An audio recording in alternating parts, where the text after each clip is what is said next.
ETF index mutual funds నేర్చుకుని stock మార్కెట్లో రాణించాలనుకుంటున్నారా? వెంటనే ఈ నెంబర్కి కాల్ చేయండి. గారు సంక్రాంతి శుభాకాంక్షలు అండి. నీకు కూడా శుభాకాంక్షలు జయ. అలాగే సుమన్ టీవీ ప్రేక్షకులందరికీ మకర సంక్రాంతి శుభాకాంక్షలు. మరి ఎప్పట్లాగానే పండుగ యొక్క విశిష్టత ఎలా ఈ సంవత్సరం కొంచెం ఊపిరి పీల్చుకున్నాం నిజం చెప్పాలంటే. అవును, నిరుడు సంక్రాంతి భయంగానే వెళ్ళాము. అవునండి, అందులోకి ఈసారి కొంచెం ఫ్రీగా ఉన్నాం. కాకపోతే ఏదో ఒక గీత, ఒక చిన్న రెడ్ ఫ్లాగ్ ఎక్కడైనా ఉందేమో అనిపిస్తోంది. కరెక్ట్ అండి, అనిపిస్తోంది. కానీ మరి మన పరిధులకి లోబడి అవును పండగని బాగా ఎలా చేసుకోగలమో అలా చేసేసుకోవాలి. అంతే రమ్మ గారు, అంతే. అంటే జాగ్రత్తలకి అలవాటు పడిపోయాం కదా. అంటే ఏంటి ఎలా ఉండాలి అనేది అది తెలిసింది మనకి. కొంచెం మనం ఫ్రీ అయ్యాం. మళ్ళా కాళ్ళు చేతులు కొద్దిగా వెనక్కి తీసుకుని జాగ్రత్తగా హెచ్చులకు వెళ్ళిపోకుండా, పరిగెత్తేయకుండా పండగ మాత్రం చక్కగా చేసుకోగలుగుతాం తప్పకుండా. మరి పండుగ రోజు ఏం చేయాలి? మకర సంక్రమణం. సూర్యుడు మకర రాశిలోకి ప్రవేశించడం. అయ్యప్పలు మకర సంక్రమణం అనగానే, సంక్రాంతి అనగానే మనకి అయ్యప్పలు జ్ఞాపకం వస్తారు కదా. ఈ రోజున స్వామివారి పూర్తి దర్శనం అవుతుందని అయ్యప్పని చూస్తామని ఎంతమందో భక్తులు జ్యోతి దర్శనానికి వెళ్తారు.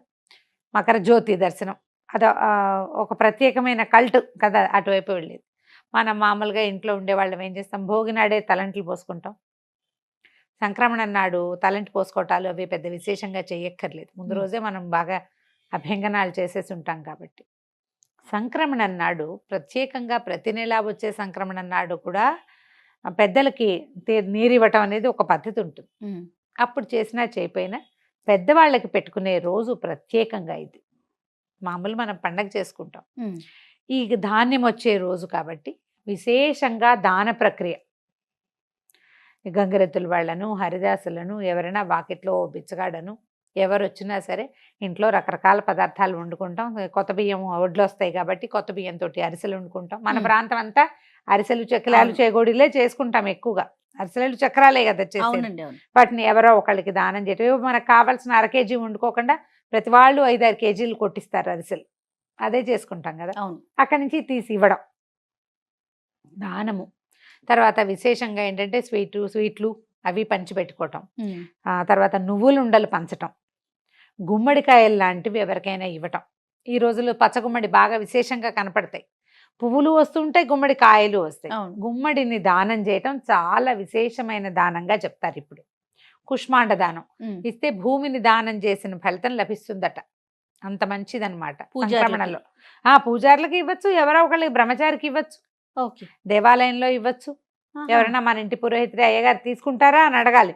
వాళ్ళు తీసుకోకపోవచ్చు. కొంతమందికి ఏదో రకరకాల అనుమానాలు ఉంటాయి. లేదా నువ్వు అంత చెయ్యవు, శుభ్రంగా పులుసు వండుకుంటారు, ఎవరో ఒకళ్ళకి చేతిలో పెట్టు. ఇది బాగుంది కదా. ఎవరో ఒకళ్ళు పులుసో కూర చేసుకుంటారు. 4 రోజుల కూర కదా అది. అవును, గుమ్మడికాయ కోస్తే 3 రోజులు వాడుకోవచ్చు ఫ్రిడ్జ్ లో పెట్టుకుని శుభ్రంగా. ఇచ్చేయడమే. అలా ఇవ్వచ్చు. ఏదైనా దానం అద్భుతమైన ఫలితాన్ని ఇస్తుంది. అందుకని ఏం చేస్తాం, మనం ఎక్కువగా స్వీట్లు గీట్లు పంచుకుంటాము, స్నేహితుల్ని కలుస్తాము. మన వైపు అయితే అలాయి బలాయిలు జరుగుతాయి తెలంగాణ అంతా కూడా కదా. స్నేహితుల్ని కలవడం హెచ్చుగా ఉంటుంది, బంధుమిత్రుల్ని కలవడం, కొత్త అల్లుళ్ళు రావడము. పెద్ద పండుగ కాబట్టి ఇప్పుడు బట్టలు కొనుక్కోవడం, మనకి ధాన్యం ఇళ్ళకి వచ్చే రోజులు కాబట్టి. ఇప్పుడు ఎంతమందికి వస్తున్నాయో ధాన్యాలు ఇళ్ళకి. మనం రైతులు తగ్గారు, మనకి రైతులు తగ్గిపోయారు కదా. అయినా కూడా రైతు కుటుంబాల్లో పండక్కే బాగా బట్టలు కొనుక్కోవటము, విరివిగా అల్లుళ్ళకి చక్కగా చేసి పెట్టడము.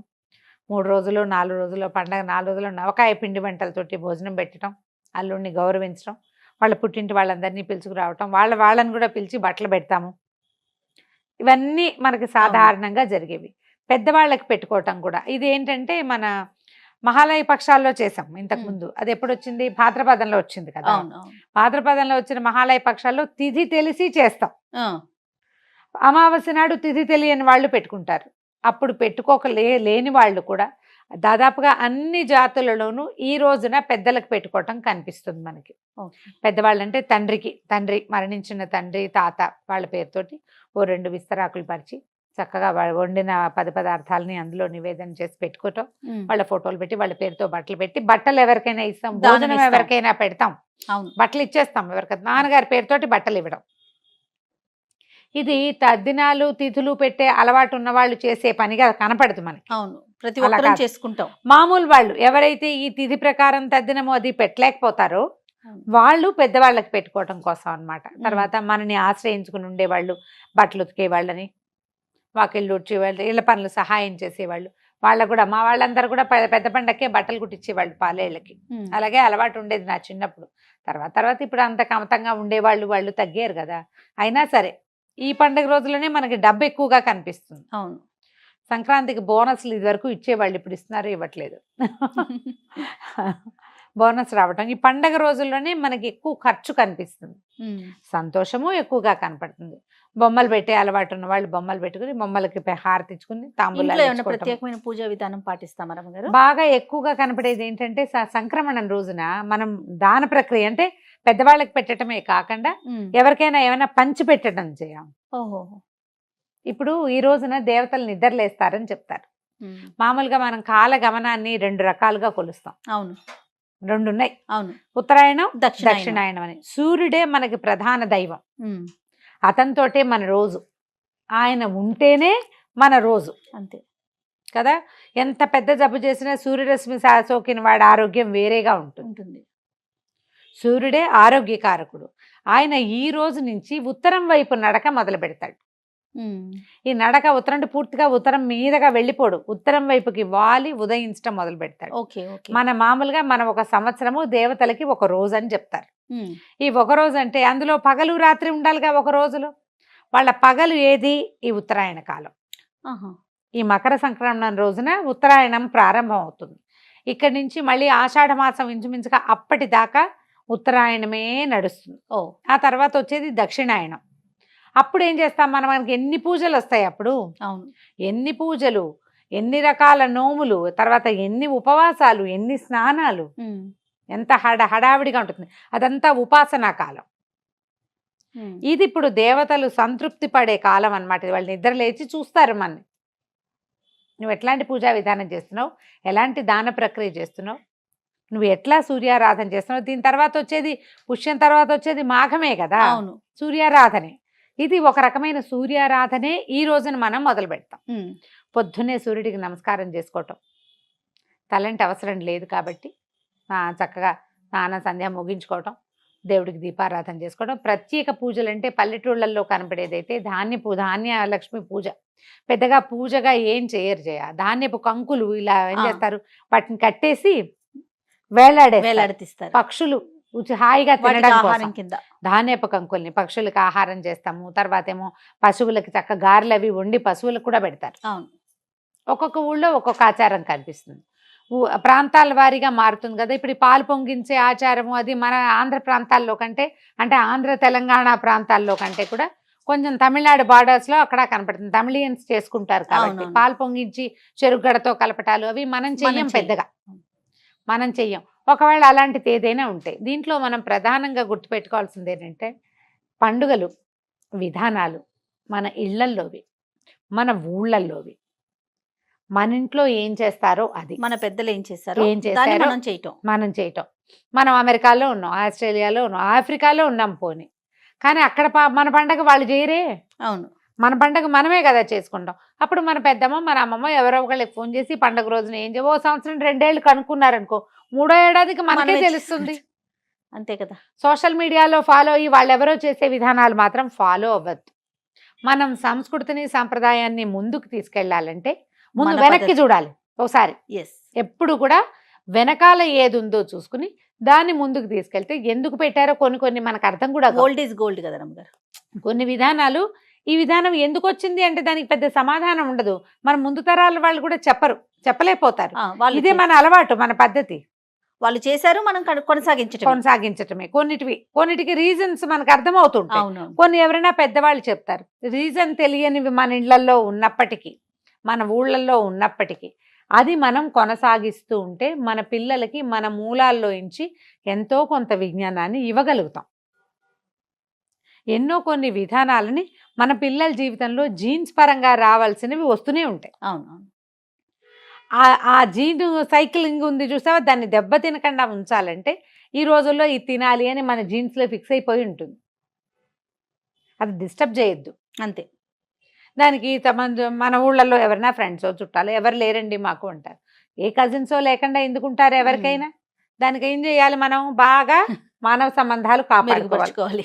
ఎప్పుడు అంతే రమ్మగారు. ఎప్పుడు కూడా ఇప్పుడు మనం పండగ చేసుకోవాలంటే నువ్వే వండుకుని నువ్వే తింటే నీకేం సరదా ఉంటుంది?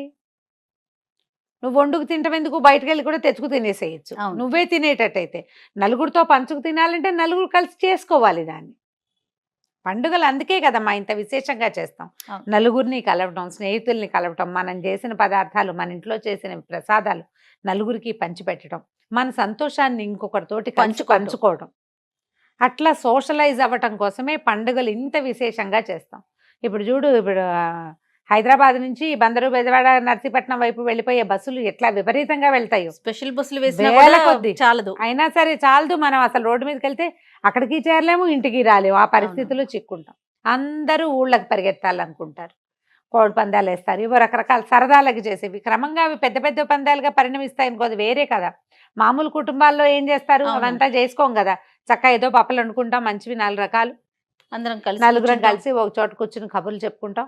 వాకిళ్ళకి బంతి పూలు కడతాం, మామిడి మండలు కట్టుకుంటాం, వాకిళ్ళల్లో చక్కగా ముగ్గులు వేసుకుంటాం, గొబ్బిళ్ళు అవి పెట్టుకుంటాం. చుట్టుపక్కల దేవాలయాల్లో ఎక్కడైనా గోదా కళ్యాణాలు అవి జరుగుతుంటే అవన్నీ వింటాం. చూస్తాం, నమస్కారం చేసుకుంటాం. మన ఊళ్ళల్లో చేసే పండుగలు, మన పద్ధతి, మన విధానం, దాంతో ఏమవుతుంది? మన గుండెని అట్లా ఒకసారి తట్టి మనం ఇక్కడే ఉన్నామని ఒక సంతోషం, అంతే.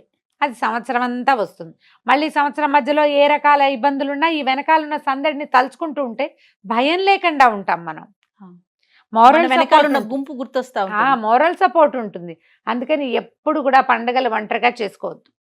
2-3 కుటుంబాలు కలిసి ఒక చోట చేసుకుంటే పాత పద్ధతిలో అందరూ ఒకే చోట పండగ. రైట్. మీ ఇంట్లో దీపం పెట్టుకోవడం, వాళ్ళ ఇంటికి వెళ్ళిపోవడం, చక్కెర పొంగల్ చేసుకోవటం, అరిసెలు చేసుకుంటాము. మా ఇంట్లో సంక్రాంతి పండుగ అంటే ఖచ్చితంగా చక్కెర పొంగల్ చేస్తారు.